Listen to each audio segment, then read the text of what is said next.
So let's jump right into Q&A here.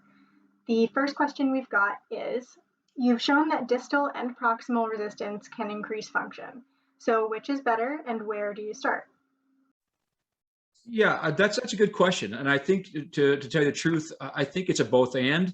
In my perspective, my thought, and you can kind of fill in that, I really feel in much of the clientele that I work with, and Seth can speak to him, is that when the core stability and core performance is weak, such as, for example, many people don't even, if we're working on, general shoulder mobility or flexibility of motor control, they don't know how to activate a serratus anterior. How many times do people know how to engage the transverse abdominis, or even the breathe or brace when they perform an exercise?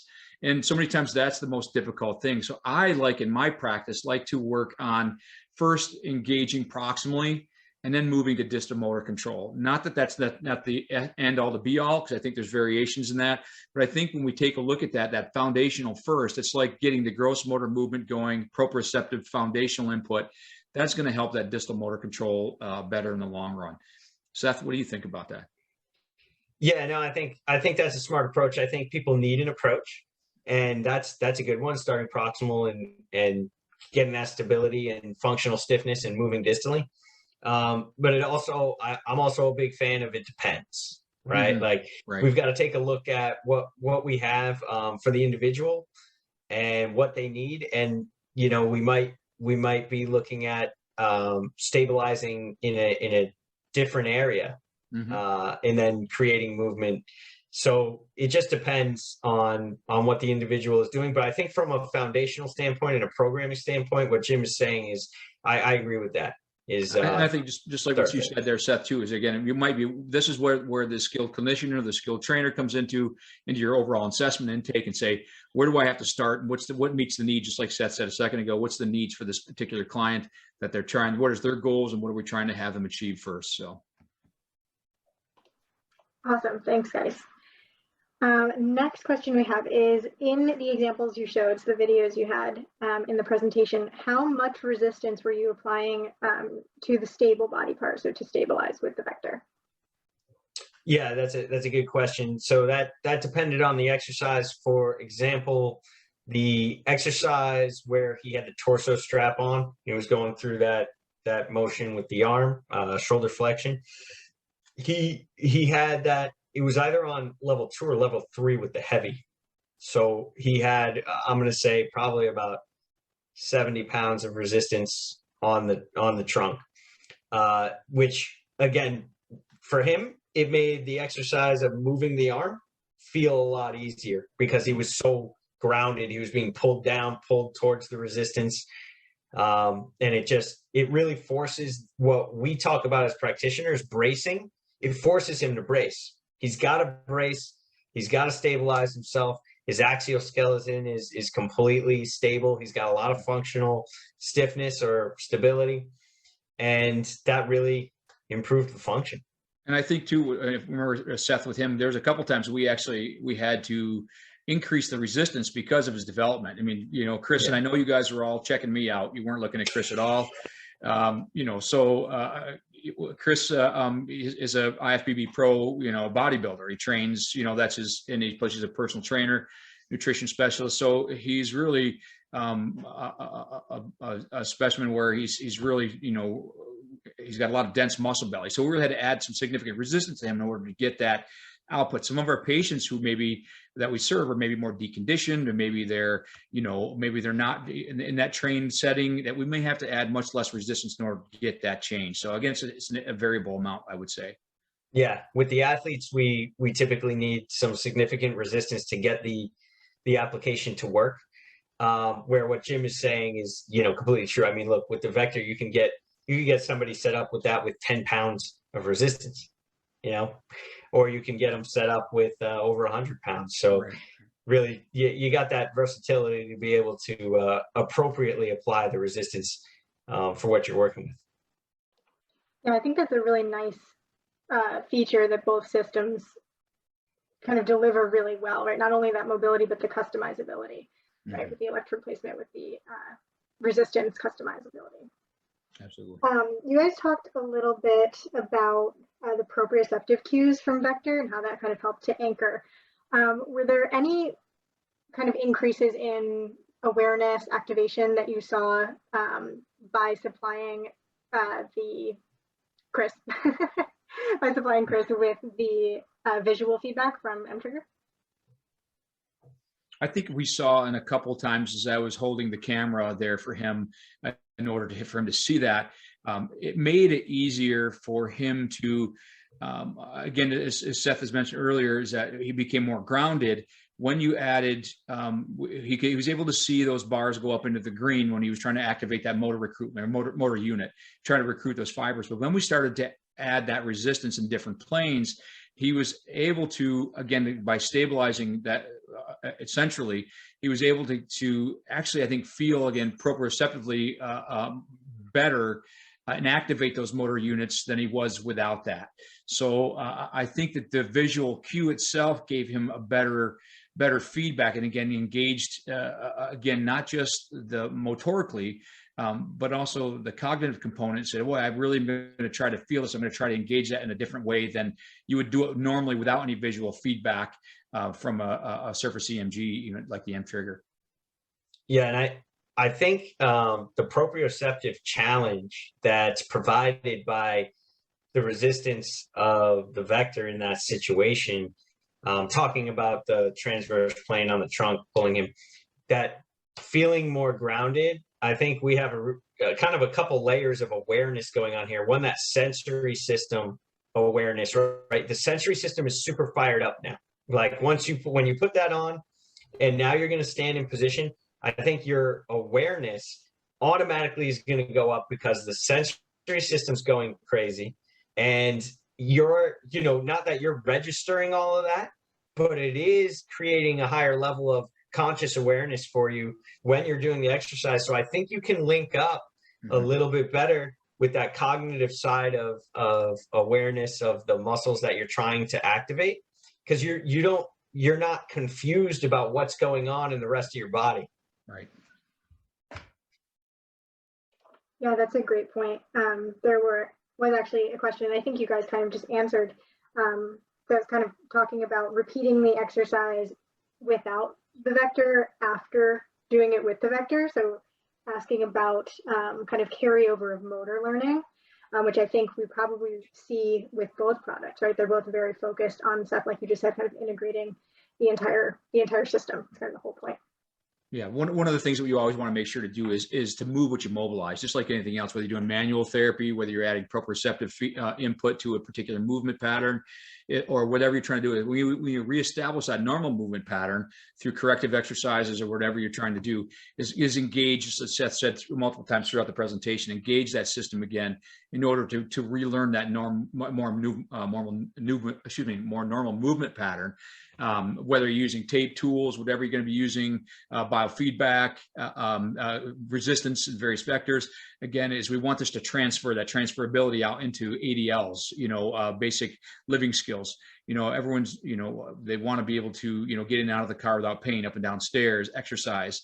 And so if we can help them activate those motor units that are supposed to fire, maybe they're trying to get the multifidi or rectospinative to fire more readily than, or maybe the glute med's not activating or kicking in there. And now we're able to kind of able to feel that and see how to recruit that for stability. And that's going to lead again to that transferability into function throughout the day and the activities that we perform. Yeah, that transferability is key. That's what we're all trying to do with the exercises, like just to echo what Jim said, to get people moving without pain and to get athletes to perform better at the movements that they need to perform. We need to do things that have a high level of transferability, right? So when we link the resistance through the entire body, the kinetic chain through these different connected lines, we're able to activate those and increase focused areas that we want to train. You're going to get a better transferability out of that. We already know multiplanar exercises have a high level of transferability to movement. So, this is just adding to that. It's making it accessible and a little easier. And it's also doing it in a functional way. By functional, I just mean we're doing it in a way where we have the relationship of the muscle and the connective tissue happening, because we're looking for that isometric contraction in the muscle, and we're looking for the connective tissue to be able to transfer those forces to the joints where it can be applied. Awesome. I got one real quick question for you, Seth. How long does the tubing last in the vector? Yeah, so that's a great question. I mean, I typically use it on the isometric side. The heavies, I'll get, you know, between basically like 12 to 18 months out of the heavies before I have to change them out. On the lights, they, you know, if you're using them a ton and you're using them in an environment where you're pulling them through their full range of motion all day with, you know, people from 7 a.m. to 7 p.m., you're probably looking at like 4 to 6 months before you'd want to change those light ones. But if you're in a clinical setting or you're working one-on-one, those are gonna last you a good 12 months before you have to change them out.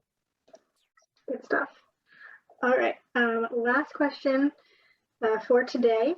How are you using mTrigger, and I think this applies to Vector as well, to promote neuromuscular control beyond activation, right? Are we using holds, isometric, steady movement? How do you guys kind of see that working? So again, kind of, we said how I use a lot of times mTrigger in the clinic and with resistance as well is, again, many times people don't know how to gauge, especially after injury, illness, or surgery, don't know how to activate a particular motor unit we're trying to fire, whether it be a small muscle in the hand, the dorsal first interossei, or whether it be tibialis anterior, or whether it be glute med or rector spinae, whatever we're trying to work on. Is that, again, we want that transferability. We've talked about all these concepts. They kind of run together. And once the patient, the individual is able to activate that motor unit, be able to find out how to fire transverse abdominis or finally be able to breathe or brace, then we're going to incorporate that into functional movement patterns. That's functional activity. That's what we do as movement specialists, physical therapists, occupational therapists, athletic trainers, strength and conditioning specialists. We transfer that over into daily activity skills, those types of things. And then again, because they're not going to be walking around with an mTrigger on their arm for the rest of their life, or, you know, walking around with a vector in their back pocket. The point is that they're going to want to get better and be able to learn. And once they can engage those movement patterns and find out how to recruit those muscles at a much more natural movement pattern, that's going to lead to better function. So I think that, and then we'll just kind of strengthen that particular movement pattern through your corrective exercises. Yeah, like Jim said, the you know, the functional like application, the transferability, get it to work when you're moving, like that's the ultimate goal. So with the mTrigger, I kind of think about it in a twofold process. One, placing the muscle I want them to activate into a short position using isometric holds between 6 and 10 seconds. After being down at Bomarito Performance and having some conversations with a good friend of mine down there, Kika Mela, she's an MAT specialist, and she'll put the athletes into positions where they're in a shortened position for that 6 to 10 second holds. And what they're trying to do is maximize the muscle activation in that position, and also to help them be able to transition from eccentric to concentric at high speed, where they could get past potential injury occurring if they have that level of activation and threshold in that short position.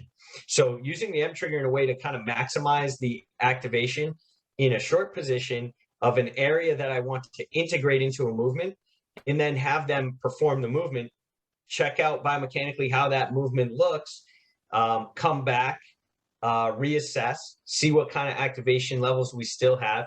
I want to work them, if I'm using that type of format, near that kind of peak level of activation and application, kind of keep going back and forth to get that transferability eventually.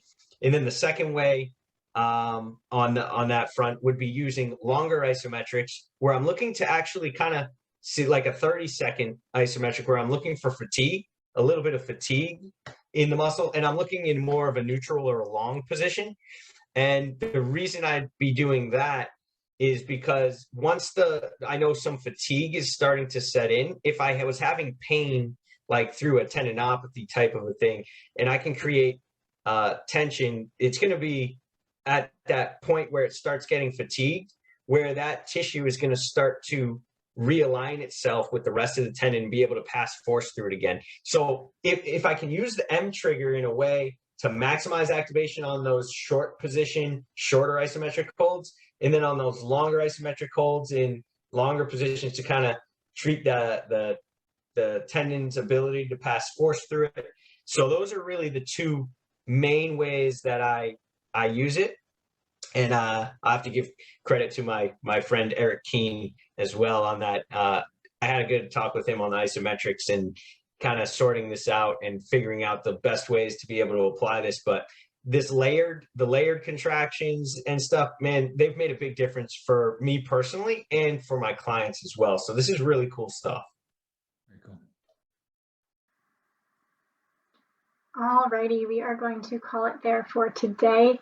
Thank you so much, Jim and Seth, for addressing those additional audience questions. And again, if we didn't get to your question, we will be following up with an answer for you guys. Thanks for having us. I appreciate it, and look forward to future endeavors. Appreciate you tuning in tonight, and exciting stuff coming down the pike. Yep. Thanks everybody for tuning in. Thank you, mTrigger and Vector. This was a ton of fun, and we're looking forward to doing a lot more together and bringing down some, as Jim said, some really fun stuff down the road.